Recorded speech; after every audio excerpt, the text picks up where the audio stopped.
We want to psychologically figure out how to manipulate you as fast as possible and then give you back that dopamine hit. We did that brilliantly at Facebook. Instagram has done it. WhatsApp has done it. Snapchat has done it. Twitter has done it.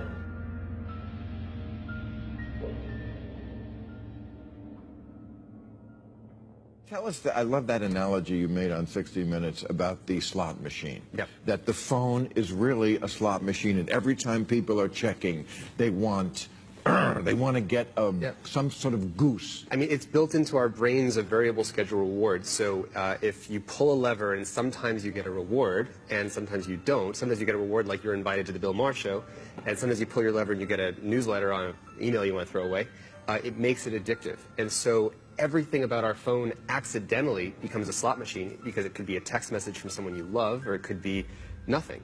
But the more frequently it buzzes, the more it conditions us to check more. And so it's obviously leading to these kind of addictive problems that everybody feels. Right. If the thought process that went into building these applications, Facebook being the first of them to really understand it, that thought process was all about how do we consume as much of your time and conscious attention as possible. And that means that we need to sort of give you a little dopamine hit every once in a while because someone liked or commented on a photo or a post or whatever. And that's going to get you to contribute more content, and that's going to get you, more likes and comments. And it's a social validation feedback loop that it's like it's exactly the kind of thing that a hacker like myself would come up with, because you're exploiting a vulnerability in human psychology. And I think that the inventors, creators, and it's me, it's Mark, it's the Kevin Systrom at Instagram, it's all of these people, understood this consciously, and we did it anyway.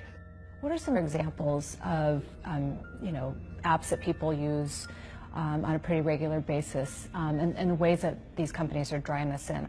Have you noticed, if you ever log into Twitter, as an example, so there's an extra delay that you don't know how long it's going to take. It's between 2 and 3 seconds, where the number of new notifications on Twitter you have.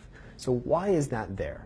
Well, it makes that into what's called a variable schedule reward. It's like a slot machine. So you're playing the slot machine, and there's a time delay, and in that time delay, your anticipation's building, and then you get to see how many notifications I get. And so you become more addicted to checking it again the next time. That's your real point, is that these companies, and that's what I was saying in this essay a couple of weeks ago, is that companies, just like the tobacco companies, just like food companies, it's not enough that we just like the product. We have to be addicted to it, and that is something kind of evil. Well, and the reason, though, that this we need you to use it as much as possible thing comes from is because of the attention economy. There's only so much attention. The attention economy, right. Because when information gets abundant, the only thing that's left is attention gets scarce, because there's only our lives to fit it inside of. So then it becomes hyper-competitive. And the reason people are stupider, to your point, is because they don't read anymore. And the reason they don't read, there's no time. Yep. Because they're doing this bullshit. Anyone who uses social media might admit it can be hard to tear yourself away. Now the former head of Facebook says that's exactly what the founders intended. And like the site he helped create, this morning, he has our attention. The 38-year-old mogul admits he, along with other pioneers of social media, knew what they were doing. We understood this consciously, and we did it anyway. Facebook estimates it's more than 2 billion users spend about 50 minutes per day on its apps, including Instagram and Messenger. It literally changes your relationship with society, with each other. While the medical community has yet to classify social media as addictive like alcohol or gambling, one recent study found that participants who appeared to use social media most compulsively showed changes in the part of the brain that controls impulse. Turn it off. That's what I would say. It's hard for young people now because they're hooked. They're addicted. If you don't think you're addicted, and I'm talking about anyone, from the highest to the lowest, if you don't think you're addicted, then see if you can turn it off for a week. It got quiet in here, didn't it? Didn't it get real quiet? It's a tool, so we should use it. God has blessed us with free will. Now it's free will magnified, free will on steroids. You're free to go in any direction you want. It will allow you, and it's not the enemy. It's just it's just a reflection of our own free will. Oh, and we all want to be liked. But now we want to be liked by 16 million.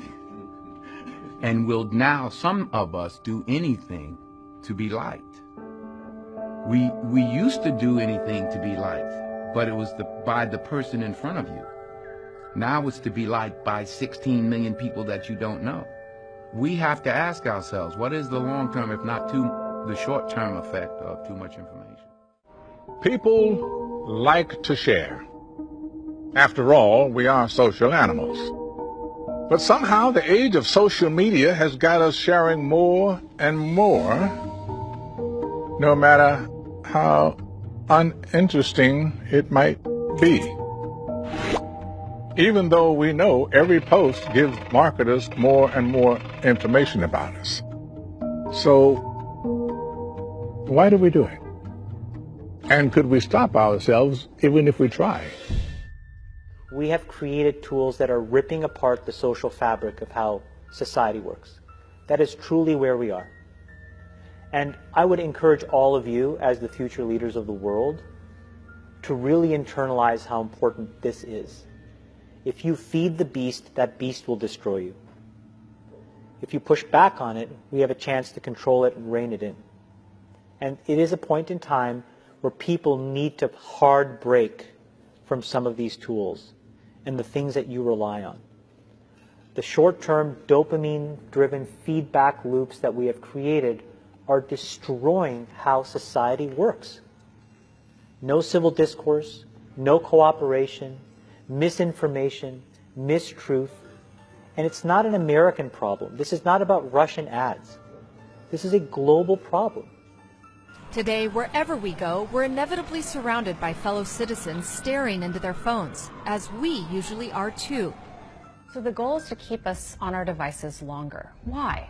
For any company whose business model is advertising or engagement-based advertising, meaning they care about the amount of time someone spends on the product, they make more money the more time people spend. So the game becomes, how can I throw different persuasive techniques to get people to stay, to spend as long as possible, and to come back tomorrow?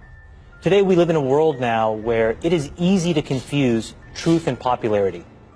And you can use money to amplify whatever you believe and get people to believe that what is popular is now truthful and what is not popular may not be truthful. And the reality is now I can take money and I can use that through all of these social media systems that exist to hundreds of millions of people, and I can convince all of Joe's friends and everybody like him of my opinion in very subtle and small ways. And he can do the same to me. We can do that about vaccines. We can do that about gay rights. We can do that about bathroom laws. We can do that about Roy Moore.